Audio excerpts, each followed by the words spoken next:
Hello friends, विद्या गुरु study channel में आपका स्वागत है। आज हम जानेंगे विद्या संबल योजना 2026-27 के बारे में। क्या है ये योजना, कहाँ से शुरू की गई है, कैसे आवेदन करना है, लास्ट डेट क्या है, वर्तमान में इस योजना के साथ क्या चल रहा है, सैलरी कितनी है, सारी बातें जानेंगे पॉइंट टू पॉइंट, बिल्कुल स्पष्ट शब्दों में। तो चलिए शुरू करते हैं। विद्या संबल योजना 2026-27। विद्या संबल योजना राजस्थान सरकार द्वारा शुरू की गई एक कल्याणकारी योजना है, जिसके तहत राज्य के सरकारी स्कूलों, आवासीय विद्यालयों और छात्रावासों में शिक्षकों के खाली पड़े पदों को भरने के लिए अतिथि शिक्षकों की नियुक्ति की जाती है। अतिथि शिक्षकों की नियुक्ति होती है, इसमें कोई सरकारी नौकरी नहीं है ये, लेकिन बढ़िया है।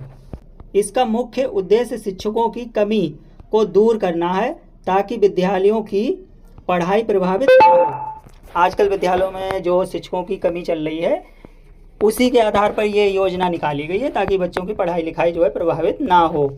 शैक्षणिक सत्र 2026-27 के लिए 26-27 के लिए इस योजना के 76,791 रिक्त पदों पर भर्ती की प्रक्रिया शुरू की गई थी। अब शुरू की गई थी का मतलब ये है कि अभी वर्तमान में कुछ दिन पहले ही ये प्रक्रिया जो है शुरू की गई थी, लेकिन अभी इस प्रक्रिया को रोक दिया गया है। क्यों रोक दिया गया है, आइए जानते हैं। योजना को स्थगित किया गया है। हालांकि अगस्त 2026 के अंतिम सप्ताह में नियमों की अस्पष्टता, आरक्षण रोस्टर और कम समय सीमा के विरोध के कारण कई जिलों जैसे नागौर है, जोधपुर है, बारां है में इस प्रक्रिया को फिलहाल अचानक रद्द यानी स्थगित कर दिया गया है। रद्द तो नहीं कर सकते हैं, स्थगित कर दिया गया है। आगे ये प्रक्रिया बहुत जल्द ही शुरू होने वाली है। तो चलिए जानते हैं आगे इस प्रक्रिया के बारे में। योजना की मुख्य विशेषताएं और पात्रता। उद्देश्य क्या है इस योजना का?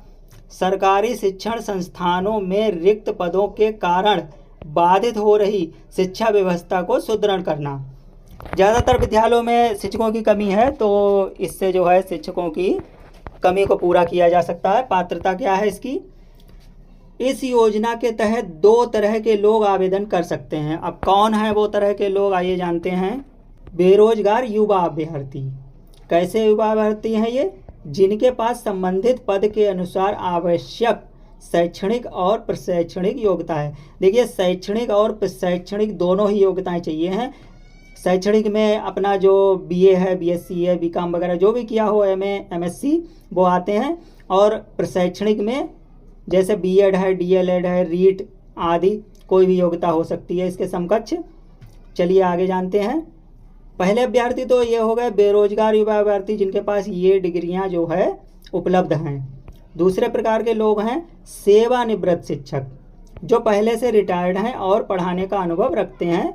इनको बोलते हैं वरिष्ठ अध्यापक, सीनियर टीचर्स।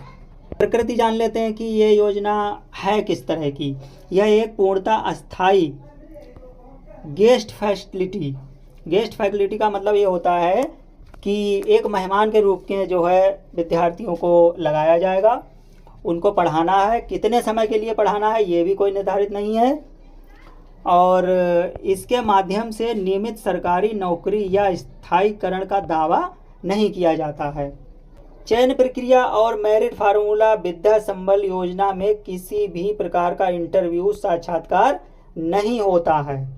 चयन प्रक्रिया पूरी तरह से अकादमिक रिकॉर्ड की मेरिट के आधार पर किया जाता है। चयन इसमें जो है मेरिट के ही आधार पर होगा। अब कैसे मेरिट बनेगी, आइए वो भी जान लेते हैं। योग्यता के अंकों का निर्धारण। शैक्षिक योग्यता के प्राप्तांकों का 75%। ये बहुत अच्छी बात है कि चलो शैक्षिक योग्यता जो है हमारी, उसका 75% हमें मिल जाएगा। जैसे बीए, बीएससी, एमएससी या जो भी डिग्री हमने की है। प्रशैक्षणिक योग्यता, शिक्षण डिग्री, इसके प्राप्तांकों का 25% वेटेज जोड़ा जाता है। इसकी कोई मेरिट नहीं बनेगी, 25% जो है वेटेज जोड़ दिया जाएगा। यदि मान लीजिए किसी के 100 अंक हैं, तो 100 में से उसे 25 अंक जो है उसकी मेरिट में जोड़ दिए जाएंगे। समान अंक होने पर क्या किया जाएगा? समान अंक होने पर यदि दो अभ्यर्थियों के अंक बराबर होते हैं तो अधिक आयु वाले अभ्यर्थी को वरीयता दी जाएगी। ठीक है, यदि दो अभ्यर्थियों के एक जैसे मेरिट में अंक आते हैं तो जिसकी आयु ज़्यादा है उसको ही वरीयता दी जाएगी। मानदेय और सैलरी की बात कर लेते हैं। कार्यभार क्या है वो भी जान लेते हैं। चयनित अभ्यर्थियों को, जिनका चयन होगा, उनके पद के अनुसार प्रति घंटे के हिसाब से भुगतान किया जाता है, जिसकी मासिक अधिकतम सीमा तय होती है। अधिकतम सीमा तो इसकी तय होती है, बाकी काम जो है घंटों के हिसाब से ही जोड़ा जाएगा। महीने में लगभग 21,000 से 25,000 तक लगभग पड़ जाता है, क्योंकि इस योजना के तहत घंटों के आधार पर सैलरी दी जाती है। महीने भर में जितने भी घंटों काम होता है प्रति घंटा 300 या 350 की दर से सैलरी बनती है। अब ध्यान देने वाली बात यह है कि विद्यालयों में लगभग 6 से 8 घंटे तो डेली काम होता ही है। और इसमें एक खास बात और है, यदि कोई सरकारी कामकाज होता है तो ये घंटे बढ़ सकते हैं, 10 से 12 घंटे भी हो सकते हैं। ठीक है, तो सैलरी हमारी उस हिसाब से ज़्यादा बन जाएगी। आवेदन कैसे करें? इस योजना के लिए आवेदन प्रक्रिया पूरी तरह से ऑफलाइन है। ऑफलाइन का मतलब ये होता है कि हमें फार्म भरना होगा और जिस विद्यालय में हमें जॉब चाहिए, जहाँ के हम निवासी हैं, वहीं जो है हमें जाकर जमा करना होगा खुद कार्यालय में। खाली पदों की जानकारी, अभ्यर्थी राजस्थान शिक्षा विभाग शाला दर्पण पोर्टल या संबंधित विद्यालय संस्थान के नोटिस बोर्ड से रिक्त पदों की सूची देख सकते हैं। ये नोटिस बोर्ड आपको विद्यालय में ही लगा हुआ मिलेगा, वहीं से जानकारी मिलेगी कि किस विद्यालय में कितने पद खाली हैं, किस जिले में। फार्म कैसे भरना है या जमा करना है, सारी जानकारी होने के बाद हमें क्या करना है?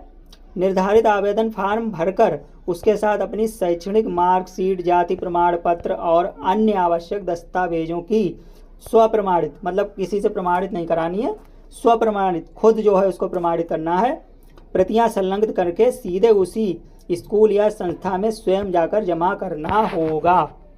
तो विद्यार्थियों, उम्मीद करता हूँ कि जानकारी आपको अच्छी लगी होगी। तो वीडियो को लाइक और चैनल को सब्सक्राइब करना ना भूलें। मिलते हैं ऐसी ही एक नई जानकारी के साथ, तब तक के लिए बेस्ट ऑफ लक।